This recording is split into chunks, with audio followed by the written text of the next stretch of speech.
please, for Rodney, your own listen, safety. whatever happens. Please stay in the booth. What are you talking about?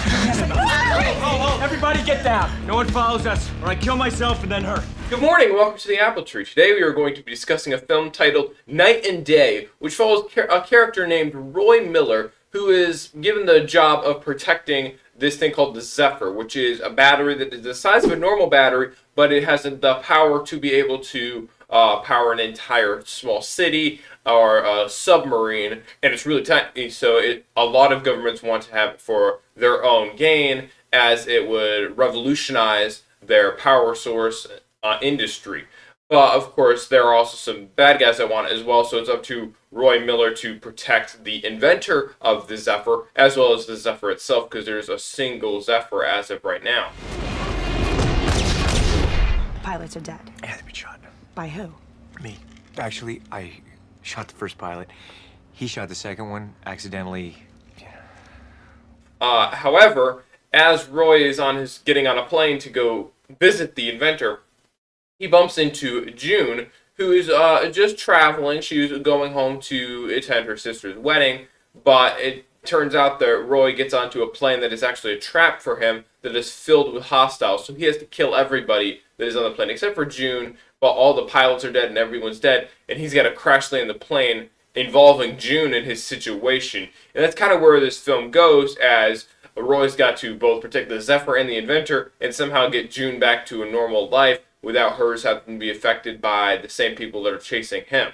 So it's a really action-packed film. It's really exciting. Tom Cruise does a great job at playing Roy Miller, and we've got Cameron Diaz that plays as June. So I was going to jump real quick into my thoughts of the content in this video, and then we'll discuss my overall thoughts of the film. So for Ripe Apples, I think that it's great that Roy is wanting to help others, and he really doesn't want to have to involve June in his situation. He realizes that she's innocent, and she doesn't need to be a part of this.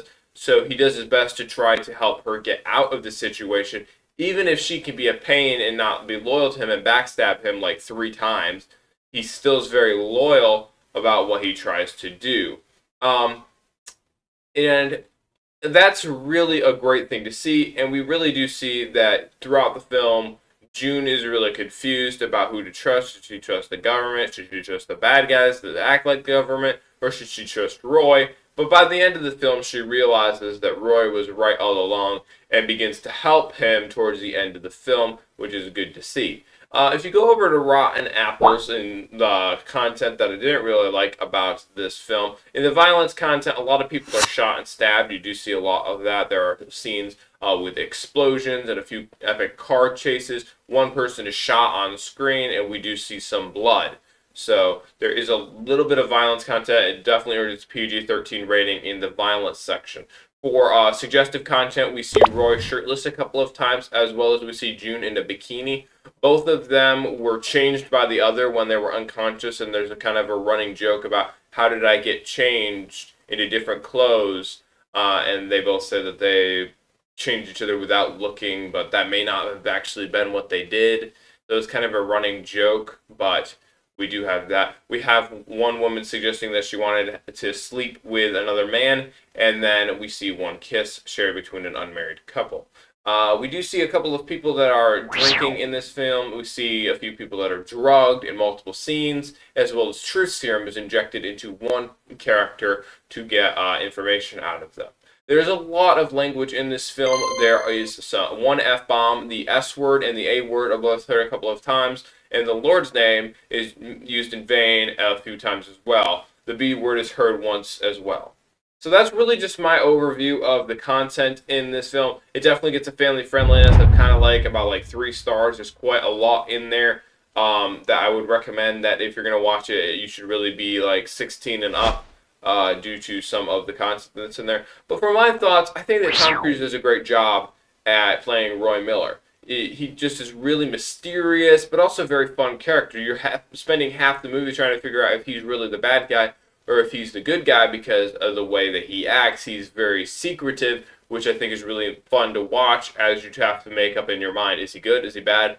Or is he in between? So I really do think that's a great job. I think Tom Cruise is the perfect actor to play this character. So I really enjoyed that. But throughout the film, we do see June with Roy, but she's always like backstabbing him or trying to run away. The minute that she's left alone, she calls for help or does something to screw up the mission.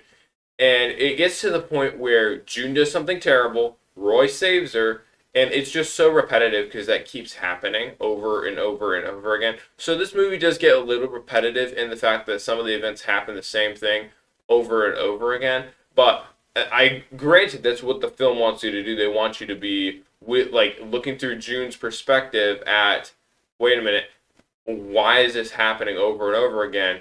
Is he really a good guy? That's the whole point of the movie. But it does feel like they stretched it a little too much. But overall, the film is exciting, and it is really inspiring to watch. It's really interesting to watch the whole plot unfold, especially as you have to figure out Roy Miller's mysterious character. And it's a really great film for Tom Cruise without having to be in like a franchise like Mission Impossible. Overall, I'm going to give my personal review, it's going to be a 6 out of 10.